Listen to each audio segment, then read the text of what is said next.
Hello दोस्तों, good morning. आप सभी दोस्तों का मेरे YouTube channel Mukesh sir online classes में बहुत बहुत सुस्वागतम एंड वेलकम है।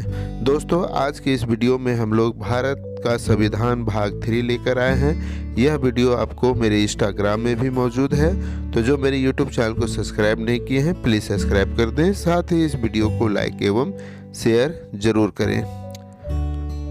तो आज हम लोग जानेंगे भाग 6, जिसमें राज्य के बारे में दिया गया है। यह अनुच्छेद 152 से 237 तक हम लोग जानेंगे। तो दोस्तों, अनुच्छेद 152 में राज्य की परिभाषा के बारे में दिया गया है। अध्याय 2, राज्य की कार्यपालिका।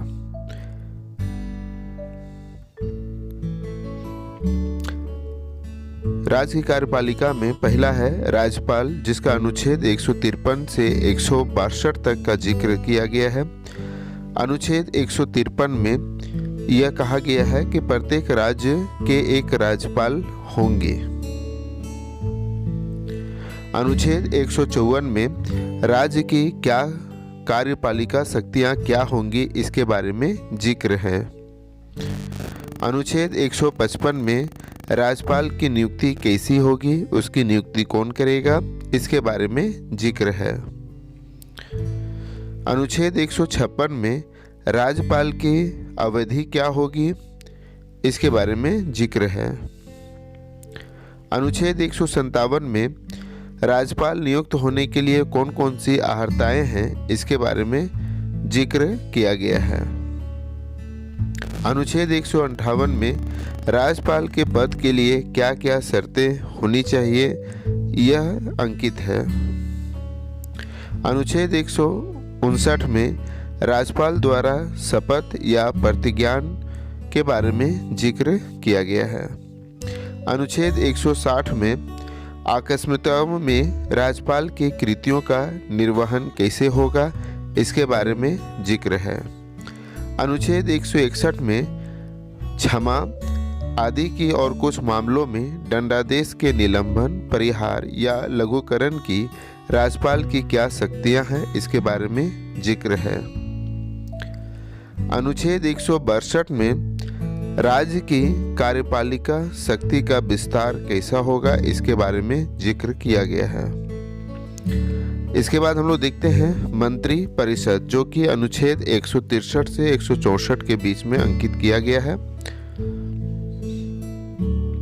अनुच्छेद 163 में राज्यपाल को सहायता और सलाह देने के लिए एक मंत्री परिषद होगा, उसकी चर्चा अनुच्छेद 163 में की गई है। अनुच्छेद 164 में मंत्रियों के बारे में अन्य उपबंध क्या होंगे, इसके बारे में अनुच्छेद 164 में जिक्र किया गया है। अनुच्छेद 165 में राज्यपाल का राज्य का एक महाधिवक्ता होगा, इसके बारे में अनुच्छेद 165 में जिक्र है। अनुच्छेद 166 में राज्य की सरकार के कार्य का संचालन किस तरह से होगा, इसके बारे में अनुच्छेद 166 में जिक्र है। अनुच्छेद 167 में राज्यपाल को जानकारी देने आदि के संबंध में मुख्यमंत्री के क्या कर्तव्य हैं, इसके बारे में जिक्र है। अब देखते हैं अध्याय 3, राज्य का विधानमंडल, जो कि अनुच्छेद 168 से 177 तक अंकित है। अनुच्छेद 168 में राज्यों के विधान मंडलों का गठन कैसे होगा, किस प्रकार से होगा, इसके बारे में जिक्र है। अनुच्छेद 169 में राज्यों में विधान परिषदों का उत्साधन या सृजन कैसे होगा, इसके बारे में जिक्र है। अनुच्छेद 170 में विधान सभाओं की कैसी संरचना होगी, उसका प्रारूप कैसा होगा, इसके बारे में जिक्र है। अनुच्छेद 171 में विधान परिषदों की संरचना के बारे में जिक्र किया गया है। अनुच्छेद 172 में राज्यों के विधान मंडलों की क्या अवधि होगी, कितना समय तक वो काबिज रहेंगे, उसका जिक्र है। अनुच्छेद 173 में राज्य के विधान मंडलों की सदस्यता के लिए कौन सी अर्हता है, इसके बारे में जिक्र किया गया है। अनुच्छेद 174 में राज्य के विधान मंडल के सत्र, सत्रावसान और विघटन कैसे होगा, इसके बारे में जिक्र है। अनुच्छेद 175 में सदन या सदनों में अभिभाषण का और उनको संदेश भेजने का राज्यपाल का क्या अधिकार है, इसके बारे में जिक्र किया गया है। अनुच्छेद 176 में राज्यपाल का विशेष अभिभाषण के बारे में जिक्र किया गया है। अनुच्छेद 177 में सदनों के बारे में मंत्रियों और महाधिवक्ता के क्या अधिकार होंगे, इसके बारे में जिक्र किया गया है। अब देखते हैं राज्य विधान मंडल के अधिकारी। यह अनुच्छेद 178 से 187 तक के बीच में है। अनुच्छेद 178 विधानसभा का एक अध्यक्ष और एक उपाध्यक्ष होगा। अनुच्छेद 179 में अध्यक्ष और उपाध्यक्ष पद का रिक्त होना, पद त्याग और पद से हटाया जाने का जिक्र किया गया है।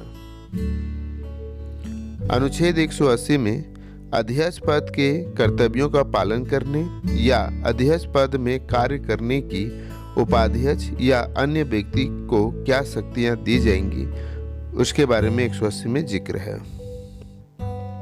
अनुच्छेद 181 में जब अध्यक्ष या उपाध्यक्ष को पद से हटाने का कोई संकल्प विचाराधीन है, तब उसका पीठासीन अध्यक्ष या उपाध्यक्ष जिसे पद से हटाया गया है वह नहीं होगा।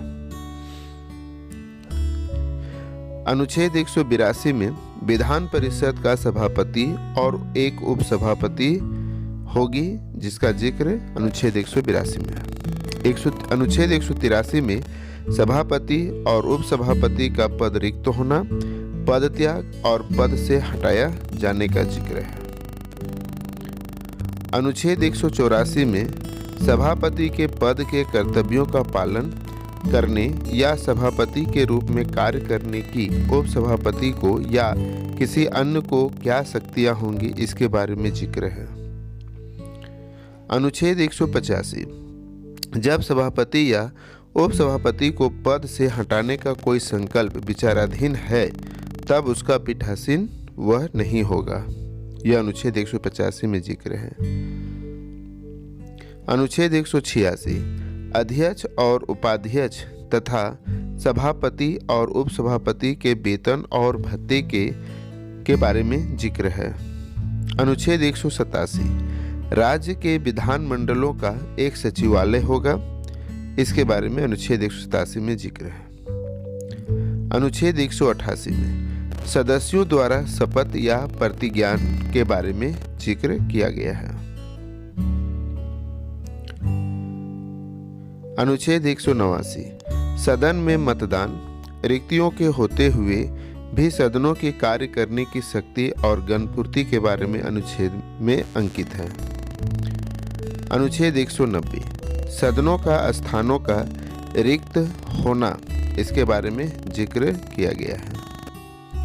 अनुच्छेद 191 सदस्यों की सदस्यता के लिए निहिरताएं क्या होंगी, इसके बारे में जिक्र है। अनुच्छेद 192 सदस्यों की निहिरताओं से संबंधित प्रश्नों पर विनिश्चयन का जिक्र किया गया है। अनुच्छेद 193 अनुच्छेद 188 के अधीन शपथ लेने या प्रतिज्ञा करने से पहले या अहिर्त ना होते या निर्हित किए जाने पर बैठने और मत देने के लिए शास्ति के बारे में अनुच्छेद 193 में जिक्र किया गया है। अनुच्छेद 194 विधान मंडलों के सदनों को तथा उनके सदस्यों और समितियों की शक्तियों, विशेषाधिकार आदि के बारे में जिक्र किया गया है। अनुच्छेद 195 विधान सभाओं के वेतन और भत्ते के बारे में जिक्र किया गया है।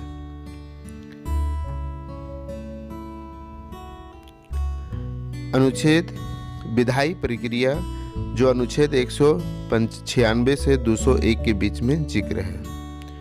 तो सबसे पहले हम देखते हैं अनुच्छेद 196। इसमें विधेयकों के पुनर्स्थापन और पारित किए जाने संबंध में उपबंध के बारे में जिक्र किया गया है। अनुच्छेद 197 धन विधेयकों से भिन्न विधेयकों के बारे में विधान परिषद की शक्तियों पर निर्बंधन के बारे में जिक्र किया गया है। अनुच्छेद 198 धन विधेयकों के संबंध में विशेष प्रक्रिया के बारे में जिक्र किया गया है। अनुच्छेद 199 धन विधेयक की क्या परिभाषा होगी, इसके बारे में जिक्र किया गया है। अनुच्छेद 200 विधेयकों पर अनुमति देने का जिक्र किया गया है। अनुच्छेद 201 विचार के लिए आरक्षित विधेयक क्या होंगे, इसके बारे में जिक्र किया गया है। अब हम लोग देखते हैं वित्तीय विषयों के संबंध में प्रक्रिया, जो कि अनुच्छेद 202 से 207 के बीच में जिक्र है। पहले देखते हैं अनुच्छेद 202 में वार्षिक वित्तीय विवरण के बारे में जिक्र किया गया है। अनुच्छेद 203 विधानमंडल में प्राक्कलन के संबंध में प्रक्रियाओं के बारे में जिक्र किया गया है। अनुच्छेद 204 में विनियोग विधेयक के बारे में जिक्र किया गया है। अनुच्छेद 205 अनुपूरक, अतिरिक्त या अधिक अनुदान के बारे में अनुच्छेद 205 में जिक्र किया गया है। अनुच्छेद 206 लेखानुदान, प्रत्यानुदान और अपवादानुदान के बारे में जिक्र किया गया है। अनुच्छेद 207 वित्त विधेयकों के बारे में विशेष उपबंध के बारे में चर्चा किया गया है। अनुच्छेद साधारणतया प्रक्रिया यह अनुच्छेद 208 से 212 के बीच में जिक्र किया गया है। अनुच्छेद 208 के अंतर्गत प्रक्रिया के क्या नियम हैं, उसके बारे में जिक्र किया गया है। अनुच्छेद 209 में राज्य के विधानमंडल में वित्तीय कार्य संबंधी प्रक्रिया का विधि द्वारा विनियमन के बारे में जिक्र किया गया है। अनुच्छेद 210 में विधानमंडल में प्रयोग की जाने वाली कौन सी भाषा होगी, इसके बारे में जिक्र किया गया है। अनुच्छेद 211 में विधानमंडलों में चर्चा पर निर्बंधन के बारे में जिक्र किया गया है। अनुच्छेद 212 न्यायालयों द्वारा विधानमंडल की कार्यवाहियों की जांच ना किया जाना के बारे में जिक्र है। अब हम लोग देखते हैं अध्याय 4 राज्यपाल की विधायी शक्तियां। अनुच्छेद 213 विधानमंडल के विश्रांति काल में अध्यादेश प्रख्यापित करने की राज्यपाल की शक्ति है। अब देखते हैं अध्याय 5 राज्यों के उच्च न्यायालय, जो अनुच्छेद 214 से 232 के बीच में जिक्र है। अनुच्छेद 214 में प्रत्येक राज्य के लिए एक उच्च न्यायालय होगी, इसका जिक्र अनुच्छेद 214 में है। अनुच्छेद 215 में उच्च न्यायालयों का अभिलेख न्यायालय होगा, इसका जिक्र किया गया है। अनुच्छेद 216 में उच्च न्यायालयों का गठन किस प्रकार से होगा, इसके बारे में जिक्र किया गया है। अनुच्छेद 217 उच्च न्यायालय के न्यायाधीश की नियुक्ति और उनके पद की क्या शर्तें होंगी, इसके बारे में अनुच्छेद 217 में जिक्र है। अनुच्छेद 218 उच्चतम न्यायालय से संबंधित कुछ उपबंधों का उच्च न्यायालयों पर लागू होना, इसके बारे में जिक्र किया गया है। अनुच्छेद 219 उच्च न्यायालयों के न्यायाधीश द्वारा शपथ या प्रतिज्ञान के बारे में जिक्र किया गया है। अनुच्छेद 220 अस्थायी न्यायाधीश रहने के पश्चात विधि व्यवस्था पर निर्बंधन के बारे में जिक्र किया गया है। अनुच्छेद 221 न्यायाधीशों के वेतन और भत्ते क्या होंगे, इसके बारे में जिक्र किया गया है। अनुच्छेद 222, किसी न्यायाधीश का एक उच्च न्यायालय से दूसरे उच्च न्यायालय का अंतरण किया जाए, इसके बारे में अनुच्छेद 222 में जिक्र है। अनुच्छेद 223 में कार्यकारी मुख्य न्यायमूर्ति की नियुक्ति कैसी होगी, इसके बारे में जिक्र किया गया है। अनुच्छेद 224 में अपर और कार्यकारी न्यायाधीशों की नियुक्ति किस प्रकार से होगी, इसके बारे में जिक्र किया गया है।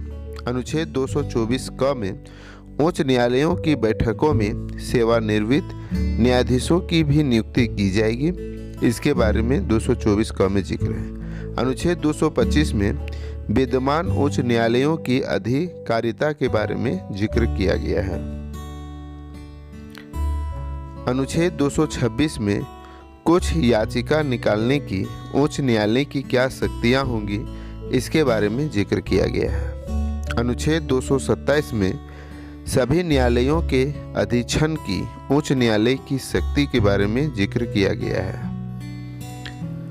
अनुच्छेद 228 में कुछ मामलों का उच्च न्यायालयों को अंतरण करने का जिक्र किया गया है। अनुच्छेद 229 में उच्च न्यायालयों के अधिकारी और सेवक तथा उसका व्यय के बारे में जिक्र किया गया है। अनुच्छेद 230 उच्च न्यायालयों की अधिकारिता का संघ क्षेत्रों पर विस्तार के बारे में जिक्र किया गया है। अनुच्छेद 231 दो या दो से अधिक राज्यों के लिए एक ही उच्च न्यायालय की स्थापना का भी जिक्र 231 में किया गया है। अध्याय 6 अधीनस्थ न्यायालय, अनुच्छेद 233 से 238 तक।